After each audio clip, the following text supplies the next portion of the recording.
Hey, before we get started, I want to tell you about something that's changing the game for women in dental leadership. It's called the Empowered Leadership Experience for Women in Dental. It's a 6-month transformational journey for women who are done with burnout, overfunctioning, and trying to lead like someone they're not. This isn't just another leadership training, it's a coming home to your voice, your power, and your joy. If you've ever felt alone at the top or stuck somewhere in the middle, this one's for you. Enrollment is now open. Head to leadhershipexperience.com to enroll. Because real leadership isn't about performing, it's about remembering who you are. Now, let's get into today's episode. Man, I really love this conversation with Dr. Connie Wang. She is a fairly new associate working within an emerging group, and she talks about some awesome techniques on how to overcome imposter syndrome and how to connect with your patients as a newer associate in a dental group. She talks about some neuroscience techniques that she uses, some self-talk, and a whole lot of self-awareness that's really gotten her to where she is today. She incorporates a lot of humor, she incorporates a lot of joy, and she just really treasures her position as an associate doc, and especially in this practice. Funny enough, her original degrees are to be a pharmacist, and then she transitioned into the world of dentistry, graduating from Tufts University. We talk about all kinds of things, and something that I just really admire about her is her commitment to being an incredible doctor for her patients and also being an incredible member of her team. She puts in the work, she puts in the reps, as I often like to say, and she's definitely somebody that you want to follow online because she is committed to sharing everything that she learns to other doctors and especially younger associates so that they can feel really comfortable and confident as they start navigating their ways through their careers. I know you're going to enjoy this episode, and I know you're going to want to follow her online too. I just had so much respect and admiration for all the work she's putting into being the best associate she can be, and also just the best human that she can be and how she contributes to our world. So I'm really excited to share with you Dr. Connie Wang. Dr. Connie, thank you so much for being on today. I've been so excited about having this conversation. You embody so many different things, so I know this episode is going to be really fun. You specialize in conversation, which I know a lot of people can really relate to, needing some help in this area, especially being a clinician and, having to make small talk with patients and being able to connect and how that also ties into case acceptance. You're also a relatively new grad coming out of school and working for an emerging group as an associate, which is also comes with so many different things that we can talk about there too. And you've also made a career change. So you started out actually graduating from pharmacy school and then navigating into dental, having graduated from Tufts, which is awesome and which is such an incredible school. So I want to hear about all of this. And let's start with what has been some of the biggest things you can share being a young associate working for a group that I believe you said has 6 offices throughout the greater Boston area. Being a new grad in today's landscape, what has the experience been like for you in this kind of setting? So I feel incredibly lucky because I think I'm in the minority of new dentists where I just started out in a new job, didn't really know what I was looking for per se. Now I look back and it's kind of funny to see my initial post because I was like, oh yeah, I'm interested in this, this, and this. And now I look back and I'm like, I really didn't know anything about myself and who I was as a provider. But I was so lucky because the boss that I ended up with, the mentor that I have today, he's still my mentor and my boss, and I've loved where I work. And I know this is always naive to say, but I feel like I love where I work so much that for as long as I have to hold a handpiece, I want to be here. And I know that's not the traditional model for dentistry. I feel like the stereotype is you're supposed to, quote unquote, start working somewhere as an associate and then open up your own practice and then life is good and then you ride off into the sunset, which we know is not how it actually happens. Yeah. So tell me what about it that you love so much? Because there's so many Yeah. doctors that I work with and know that are on the other side of it, right? They're the ones building the groups and buying offices and acquiring and trying to keep their associates on and trying to keep them happy. So hearing from somebody that's really happy, what do you love most about where you work that has you want to stay there and ride off into the sunset with them? With them, yeah. So I think at the basic level, all of us want to feel like we all want to feel seen and heard for who we really are. And I think a lot of jobs when we come out, that's not really like the emphasis. I guess how I knew in my gut that this was the right decision was I had interviewed for like 3 job positions. It was kind of like Goldilocks, like they were all different. But the thing that made my mentor stand out and why I chose to stick with him was because he was the only one where when I was interviewing, all of them kept saying things like, I'm gonna like make you into this. I'm gonna make you a star. I'm gonna make you like, they were promising like all these things and just kept emphasizing obviously how like little I knew, which I know, trust me.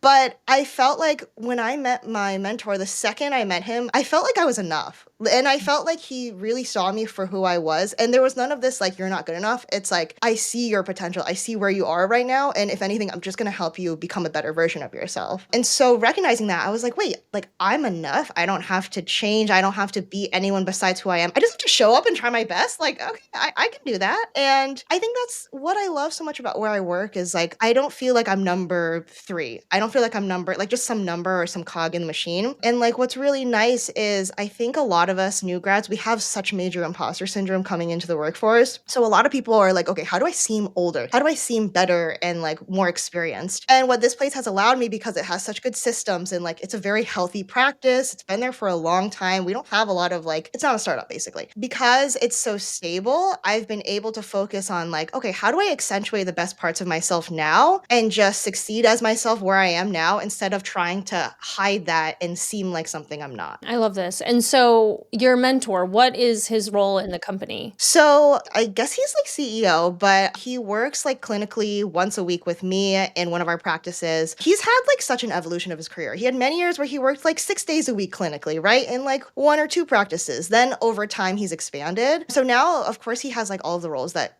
come with CEO, but I feel like to me, he's just like Steve, my mentor, who like I text him, like, that's just Steve. I text him cases all the time. I meet with him regularly. He's just a really good leader. I hope he never listens to this because I don't want his head to get too big.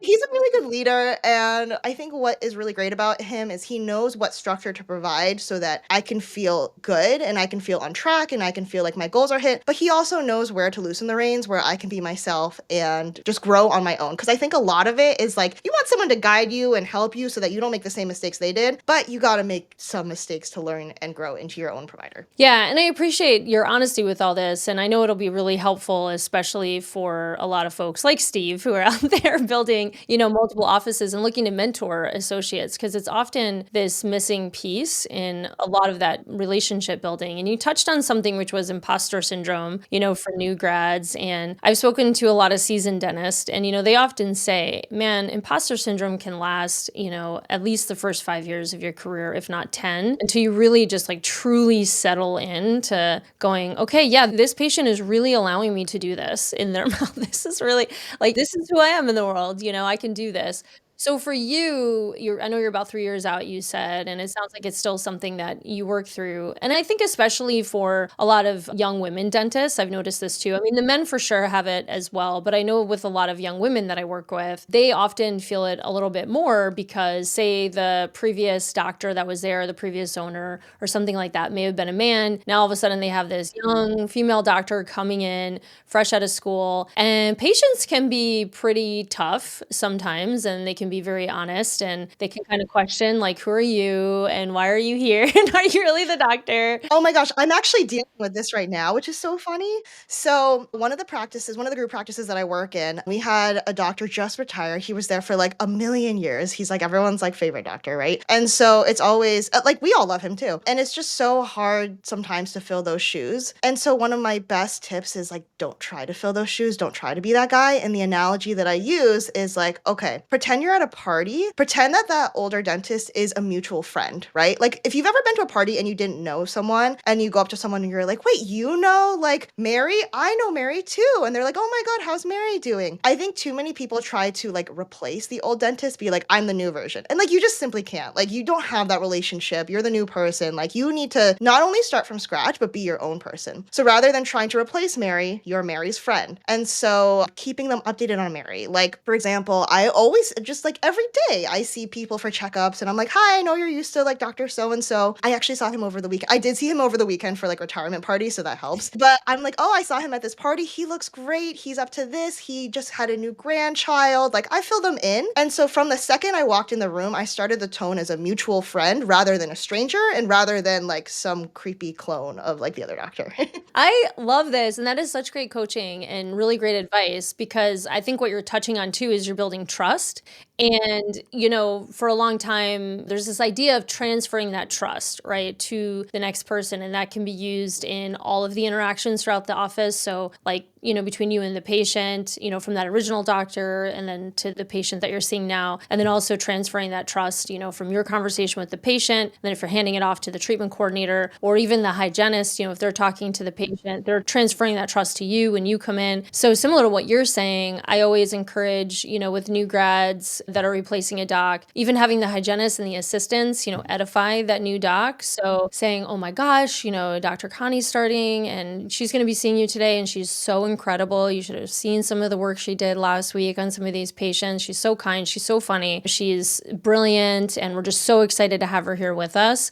And they have that relationship with the hygienist or assistant, say. And so by having them also share that trust makes it a good intro for you. And I think these are steps a lot of offices skip over because, again, we see like assistants, hygienists, doctors see how many patients a day, right? It could be 8, 10, 12 patients a day, say. And for people in the office, it tends to be like, oh, just another patient, right? I know you don't think that way, but when you're seeing so many patients a week, it's like it just becomes part of the routine. But we forget that that patient only comes to the dentist maybe once every 6 months or, maybe 4 times a year tops or something like that in most cases, right? So it's a big deal and they need all that as if you're only patient the whole week. They need that level of attention and care that I think a lot of people take for granted, but just having those little transfers and those pieces of connection can make such a huge difference. And I know that's something that you specialize in too, which is like mastering the quote unquote small talk. So I want to talk about that next, but I do want to just like really reemphasize what you talked about, which was letting them know like, hey, I still talk to this doctor or I know what they're up to and they're happy I'm here. Like we have a relationship. And so I just want to remind you that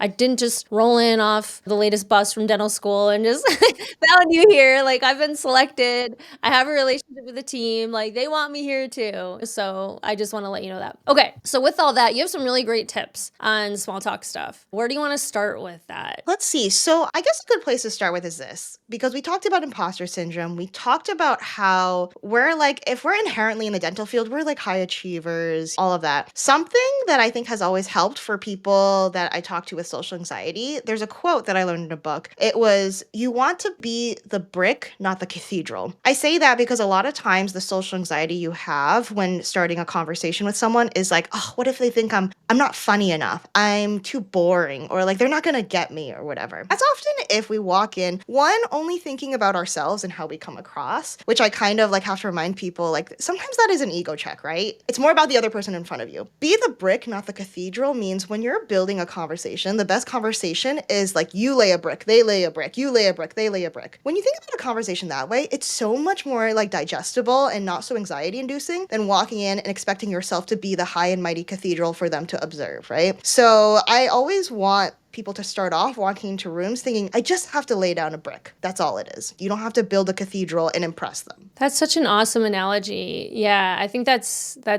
really great because I know so many people too that really admire people or they have role models and they try to emulate them when they speak. And especially like even famous people, famous conversationalists or even comedians or something like that. And it's like you're not going to get there overnight. Do you have someone like a celebrity who you really like admire or you think is like so like witty, conversationally like talented? Oh gosh. Everyone says Theo Von. Everyone I know says Theo Von, really? Yeah, on the internet, whenever I don't actually like watch him or like know him that well, but whenever I make a video about whenever I mention humor or wittiness or thinking quick on your feet, everyone in the comments is like Theo Von. That's interesting. Well, he's one of the top podcasters, I guess, right now. And I do watch a lot of his podcasts. And there's something about him that I find very endearing. He has such a curiosity and the way his mind works isn't how mind works. So when he asks questions, I'm like, oh yeah, I didn't think about it that way. That is a good question. That's a unique way of asking that. Like he just has this earnestness too about him that he can ask these questions that could be perceived as being antagonistic or something like that, but he just has this approach that is genuine curiosity, and he really has admiration for other people as well. There's some depth to him, and I think that's what he's kind of this walking contradiction, because from the outside he seems like this total mulleted southern goofball,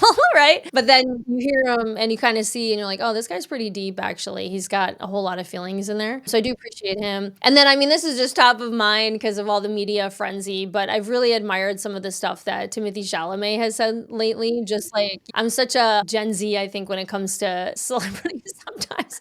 But I just think he's such a special guy out there in the world when we're talking celebrities. There's just something that's very magnetic and unique about his approach. And I think one of the things I find really fascinating is how he's so all in on everything he does. And his creativity I find really fascinating. When he wanted to win the Oscar for this, yeah. Yeah, and he won the SAG award, but he never ended up winning the Oscar. But when he won the SAG award, he was like, I'm committed to greatness. Like, I want to be the best. And I was like, dang, that is cool. Because nowadays, declaring that you want to be the best is sort of not cool. You got to be one with the group these days. I'm actually so glad that you mentioned that, because one of, I think, the biggest thing that people are forgetting is like, we have this idea of like, oh, I have to be magnetic, I have to be charming, I have to be funny, blah, blah, blah. Really, all you have to be is vulnerable, because like the number one trait that will make someone open up, they've done research studies on this, it's vulnerability. So like you have to start, it's a chain reaction, but someone has to start that chain reaction. And for some reason, it's like not cool to like be that person. All the more reason why it's actually admirable, like to be vulnerable in this day and age. So I think that's something a lot of people have to practice, especially for like to bring it back to like dentistry. One way that I try to practice this is, and this isn't something I learned in a book, this is just something I've picked up on, so I don't know if there's research to back this up. But when I walk in a room, like I'm probably gonna be recommending something if someone needs something. So before that, I want to know, before I share my expertise, I want to know what their expertise is. I don't really necessarily mean work, but I'll just start off the conversation like, oh, like, how'd your weekend go? Somewhere in there, I'm going to get a nugget of something that I can latch on to. Let's say they garden. I'd love to ask for tips. I want to see my patient in their zone of genius, because usually when I'm walking in, they're nervous, their cheeks are like clenched because they think I'm going to tell them they need something, right? We're not really seeing the real them. They have their wall up. So the best and fastest way to get someone's wall down is I'm like, tell me about your favorite thing, right? So I'll ask them, I'm like, oh my gosh, usually it's something legit. Like, I'll be like, oh, well, like my husband and I are looking for our first house, right? And I want a plot of land to garden. Do you have any suggestions for like, how big of a yard am I supposed to look for? What kind of dirt should I look for? What stores do you like? Like, I'm just asking all these questions so I can get them in their zone of genius on their platform to shine. And there's something reciprocal where once I let them shine, be their genius, be the expert of that, then by the time it's my turn, they're like, well, I already went, so now it's her turn to go. I can ask her questions about the crown that she's suggesting. Oh, like she trusts me for gardening, I'm going to trust her for the crown. That's how you build trust. I love it. Yeah, that's so cool. And as you were saying that too, I was really recognizing one of the things that you really admired about your mentor is, and just the company that you work for, is that you feel seen, right? And you feel like you're enough and you're accepted for who you are.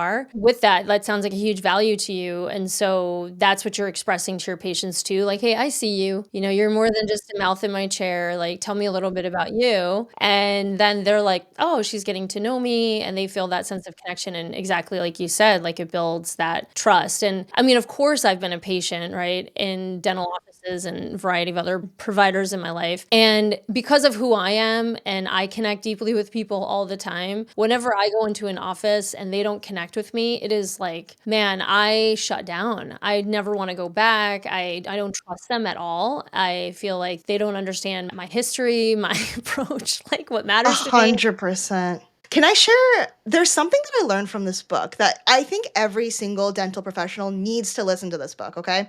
It's not about small talk. It's called Just Listen by Mark Goulston. He was an FBI, it's kind of funny. He was an FBI negotiations, like a hostage negotiations, like specialist, which is kind of funny because it's like us dentists have to literally negotiate with people to take care of themselves. But that's what we got to do, right? So that's what piqued my interest in the book. I'm like, you know what? If he can navigate his way out of a hostage situation, then like I can navigate someone into taking care of themselves. So the book is all about how to get through to anyone when they don't want to listen to you. And there's a lot of research behind this. There's like a whole cycle of how to like talk to someone, and it's called the persuasion cycle, but I don't love the word persuasion because like it makes it seem like we have ulterior motives, but it's called the persuasion cycle. And one important thing that factors into all of this is something called our mirror neurons. Have you heard of this before? I think I've heard of some version of this, but keep going. Yes. So basically, Mark Goulston, he's like a behavioral scientist on top of like, or he studied behavioral science on top of being an FBI hostage negotiations person. And so he believes, he has a theory that we are all walking around with something called mirror neuron deficit. So what is mirror neuron deficit? We all have mirror neurons in our brain. They're what make us like empathetic. They're what make us like a kind of community-based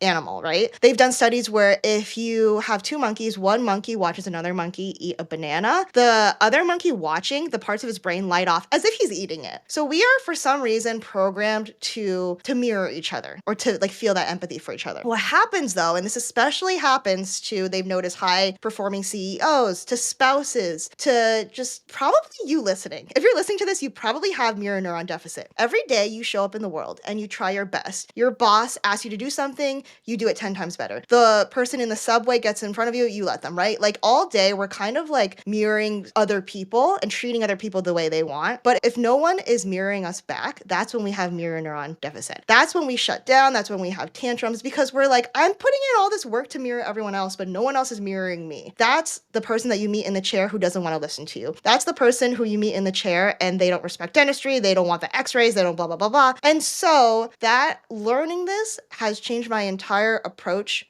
to walking into a room. I used to feel so at the mercy of other people. I'm like, if they're a nice, bubbly patient, I'm going to kill it. But if it's like some cranky old man, it's game over, right? I used to be like a victim to whoever was in the chair. They had all the control. But now learning this trick, I feel like I have tools and like I feel like I have so much more control of situations in the room that I walk into. Of course, I don't have like 100% like acceptance rate, please, who does? And if you do, there's something wrong with that. But I do feel so much more confident walking into each room because I know at least like a target, and my target is not talk about the crowd. My target is how do I mirror them, make them feel seen and heard. And knowing that, that's like the best strategy to build a relationship with someone. Yeah, that is freaking awesome. Thank you for sharing that. That's going to be so valuable for anyone listening, no matter what position they're in business and in life. And I think that's really powerful. And it's also something to even recognize with our own selves, right? Like if we're recognizing what's off here, oh, I don't feel seen, we were just talking about, I mean, I deal with stuff like that all the time too. I talk about temper tantrums. My poor husband, probably every year around my birthday, I'm like,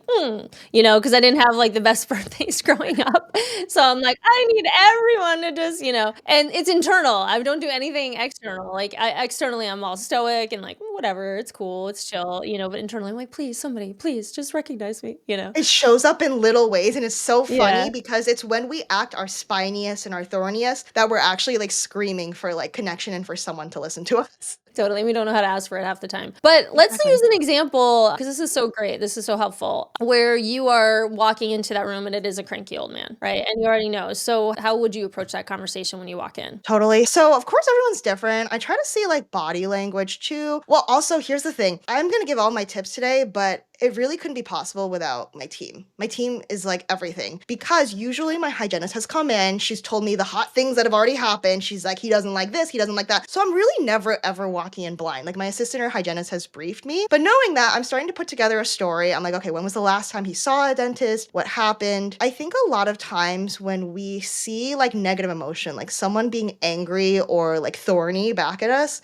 the natural reaction is like, you know what? I'm just gonna like avoid this and be like, all right, I'll give you an estimate on the way out, right? That's like our go-to line. We're like, all right, we'll give you an estimate and schedule at the front. And then we just run out of the room. I feel like now I really actually appreciate when I see negative emotion because I'm like, okay, this is something to unpack. There's something there. It's harder when you meet the old man who doesn't say anything and doesn't give you anything because then you're like, the wall is very much up. When I mentioned that persuasion cycle too, there's like a bunch of stages, but most people in the dental chair are stuck in stage 1 and 2. Stage 1 is resisting, stage 2 is listening. So like, don't think like, okay, I need them to totally fall in love with me by the end of this appointment. My only goal is how do I get them from stage 1 to stage 2? How do I get them to listen? And really the only way to do that is to listen to what they want to say. And I think everyone has something they want to get off their chest. I've had people, and like, I don't just mean dental. I think we know to ask for those. Like, what have your your experiences been in the past? Have you had trouble getting numb? Did you have a crown that broke and that's why you don't want a crown anymore? We know those things. But sometimes the things that come out of my patients' mouths just totally catch me off guard because like I wasn't expecting, like we think they're acting this way in the chair because they hate us. We have all these narratives about like they don't care about dentistry, blah, blah, blah, blah. We actually just have so many like biases running through our head. We're like totally judging people. So my tip is allow people to surprise you, because I've had some people be like, you know what, like I'm in pain. And I'm like, okay, why are you in pain? It's because they're actually dealing with some other like freaky diagnosis. And so me telling them that they have need fillings, whatever, it's like the straw that broke the camel's back. So I need to figure out what's actually the camel's back part of it. That's my best tip for getting in there. Yeah. So it sounds like you're saying don't give up. So instead of just kind of writing them off and saying, all right, this person's not into what I have to say, I'm going to kind of exit out the back door quickly, you're really sitting with them and really trying to connect and put the pieces together for them. Yeah, and like you have nothing to lose. Sure, if you leave that room, they don't listen to you, they don't schedule the whatever. At least you tried, right? But I think a lot of providers get in their head because like we're high perform, we're high achieving, we're whatever. We want things to go well. So when we catch a whiff that it's not going to go the way we want or whatever, we just like shut down and like don't know how to handle it. Now, granted, I don't want to make it sound like everything is sunshine and rainbows. There are definitely people that it's for whatever reason, you tried your best to get across to them. It wasn't going to happen. It's not the day. Just don't take it personally. And I think that's something that my group practice model has like afforded me is like, let's see, I work in practices where there's 6 to 7, maybe sometimes even 8 like hygiene columns, somewhere in there, 5 to like 8-ish, maybe 7 hygiene columns. I have a lot of exams to do. So like if I don't get this one person on this one exam, that's okay. I'm going to keep trying, keep working on it. And so I think like that mentality is really helpful for young providers out there. Like, don't beat yourself up if you didn't crush that one exam, because just keep practicing. It's such a craft, such a whatever. Like, every time you do something, you're going to learn a better way to deliver something, a better question to ask. And like, that will just come with time. Yeah. So that's a great segue, because I wanted to ask, like, for the imposter syndrome and some of the young docs out there getting started, and even in some cases, like you're saying, replacing existing docs and coming into like an established office. I know that's hard for a lot of people. What are some things that you've really embodied or taken on that have worked for you that you could share? You know, 1 to 3 things that could really make a difference for somebody similar to you. Totally. Number one, so one tangible trick that helped me, I know not every office is like this. This is what's worked for me though. Everyone tends to eat in the lunchroom together. That has taught me more than any textbook could, because I'm talking to hygienists, like talk about their day. I'm learning their pain points. I'm learning like, oh, like what is it about like us dentists that when we do exams, like what's annoying that we do? And I just learned so much about how to be a better dentist from the hygienist, the assistants, the front desk. So when you soak up that kind of like lunchroom environment, it's so much easier and you build that rapport. That's the reason why the rooms are already primed when I walk in, because a lot of the hygienists have already said like, oh, Dr. Wang is so great, blah, blah, blah, blah, blah. Like you have to put in the effort though to make those deep relationships with the hygienists and the assistants and the front desk. Granted, again, I think a lot of that is like hiring and creating team culture, which I know is like everything. It's like the backbone of having a good practice, but I think that's probably one reason why it's hard in a lot of like newer practices with new grads. Another good tip is, so I feel like I have like tangible, concrete on paper goals, and then I have like me as Connie goals that I've gone through with my mentor, which is helpful. So for example, like every couple of weeks, every month, we'll go through like my KPIs. So being like patient treatment acceptance, let's see, like production per whatever, like we go over those metrics, right? But those aren't like my end all be all. I feel like I've been lucky to have time and space to reflect on like what fills my cup at the end of the day. What are my like true like goals as a provider, not production goals, but like true goals. And that leads me into my third tip, the relationship with the assistant, because arguably like they're your right hand man, right? And I've been so lucky. The assistant that I work the most with, a lot of people know from my social media page, his name is Alex. We have such a great relationship. And I think one of the things that has helped me with my relationship with my assistant is we developed a kind of like a creed, like a list of just 3 things that just need to happen every appointment. They're like our North Star compass. That way, when shit hits the fan, which it inevitably will, you know, it's healthcare. If I can get like even like 2 out of the 3 done, I'm happy. He knows he did a good job. We're on the same page, right? So I'll give you an example of my creed, but forever whoever's listening, you can make your own creed with your own assistants. And also, I want to say like I didn't make this creed like sitting down at work. I like took him out to like lunch or dinner, and like we were talking. I wanted to hear what's going on in his life, his goals. That way, by the time at the end when we were making the creed, it felt kind of like a more collaborative group practice instead of like Dr. Wang bossing him around. So my creed is basically three things. I want every single appointment to be faster than what the patient expected. I want it to be more pain-free than what the patient expected. And I want it to be more fun than what the patient expected. Realistically, it's not always going to be all those three, right? But I want it to be some permutation of two of those three. And like that way he knows my goals. Because otherwise I think like I don't blame assistants for like not understanding, like flying in blind, not understanding like what our goals are. Because we're not, if you're not on the same page about what your goals are, like how do you expect them to like perform the way that you want or to perform the way that they want too? Because keep in mind that creed I came up with Alex too. Like I wanted his input. Yeah, gosh, Dr. Connie, you are wise beyond your years. Oh my gosh, you're so sweet. Your group is very lucky to have you. Oh, thank you. and- Well, I don't know. You should interview my boss, really. Then you'll get the real tea. But you have a self-awareness and emotional maturity that not everyone has. I mean, even some of the most seasoned docs, and even just a mind that really tries to maximize and, do the best you can with the situation that you're in. And you're bringing in all different types of, modalities, from just having emotional intelligence, neuroscience, how you show up, just the empathy. I mean, there's so many different variables that you're bringing in that all make a difference and they all add up. So it's really, really cool what you are creating for yourself, and then also the impact that you're having with others. And I know you share a lot about this on your social media, which is really awesome. And you're always giving suggestions on how people can improve their communication and things like that. So I love everything you said. And even just connecting with the team, in the lunch area is super powerful, and building those relationships, and that camaraderie is so important. And also it's important because when you're off, the team knows and they can rally behind you and help you out and see what's up and get you back on track on some of those days where you're not operating at prime level. So it's good. Let people know you, let people in and be a little more vulnerable, which I think is really powerful too. So thank you for all of that. And thank you for all those tips and suggestions. And I guess I just have one more question before we go, because I know this is something I've actually seen reels about this too, but I've heard it firsthand from associates that I work with, is kind of that feeling like right before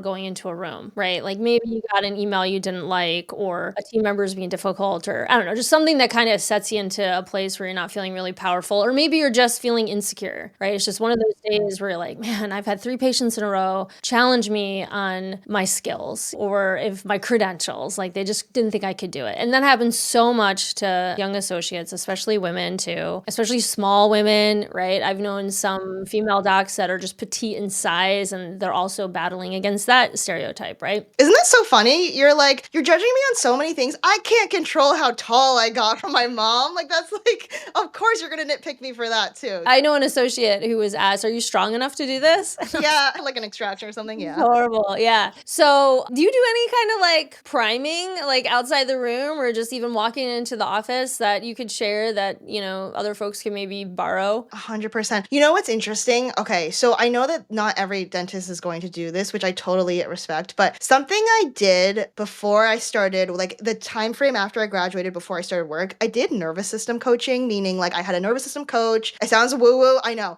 but like I went through it with her, and like everyone has a nervous system that like basically, let's be honest, if you work in the dental field, it's like very overactive, right?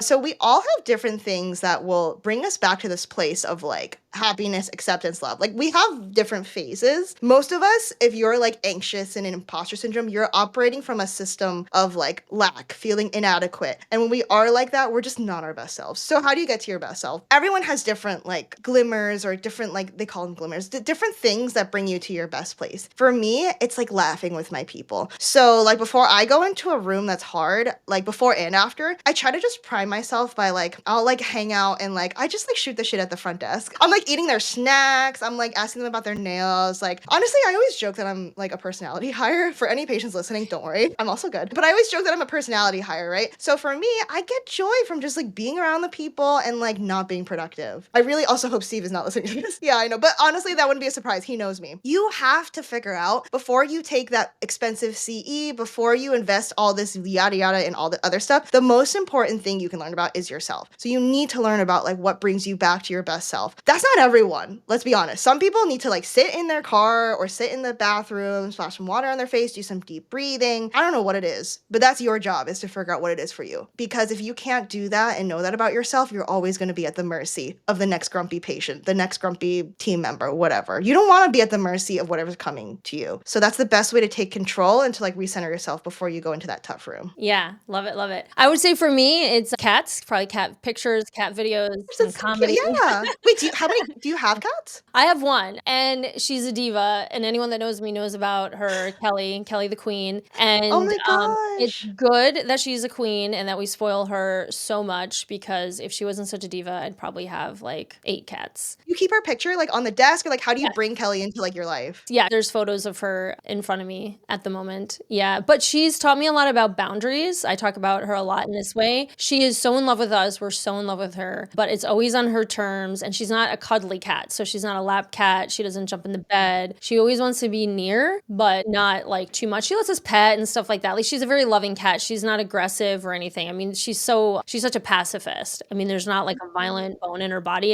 We joke she'd never survive a day in the wild. She's just so tender and loving, and from over here. So that's From afar. just from like from a foot away. But yeah, she's just like cats. I just see any kind of, it's like, well, animals in general. I love all animals, and any kind of, if I see animals or I'm around animals or I see something online, it just bursts my heart right open. And so yeah, for me, that's something that just like puts me at ease. And I love comedy. I'm a huge comedy nut. So if it's not Oh, that's great. Like watch a clip or something. That's like Yeah. such a good example. Like just scroll and like save yourself like a little bank of like funny social media idea. clips or funny Yeah. whatever. That's a good one. That's great. Well, Dr. Connie, like I said, you are a breath of fresh air. You are so wise and so brilliant and so talented. And I'm so grateful that we had this time together. And I'd probably love to have you on again to just keep you fresh in everyone's minds, because I think everything you talk about is so important. And you bring just such a beautiful, fun, lighthearted, but also wildly intelligent and astute perspective to everything that we talk about. So thank you again for being on. And I just really appreciate your time today. Oh my goodness, thank you so much for having me. Before we started recording, we were talking about how like I was listening to the podcast, and like first of all, I think what you're doing for the community is amazing. But I also, classic, like what we talked about today, I had such imposter syndrome. I was like, oh my God, why did she want me? Like, are we sure she went me? Or maybe it was some other doctor that she was thinking of. So I just want to say, like, and being a podcast host myself, like you're such a good host. You make us all feel so comfortable. So thank you for providing a space where all of your guests feel so comfortable to share their journey. You are welcome. Thank you. You just listened to the Real Talk of Dental. If it hit, if it stung, if it made you feel just a little more human, good. That's the point. This isn't about fixing practices, it's about healing people. And if you're brave enough to show up real in this industry, you're my kind of leader. Subscribe, call in, send your wildest workplace confession. And most importantly, don't clean up for anyone. The mess, that's where the magic lives. We'll see you again on the next episode.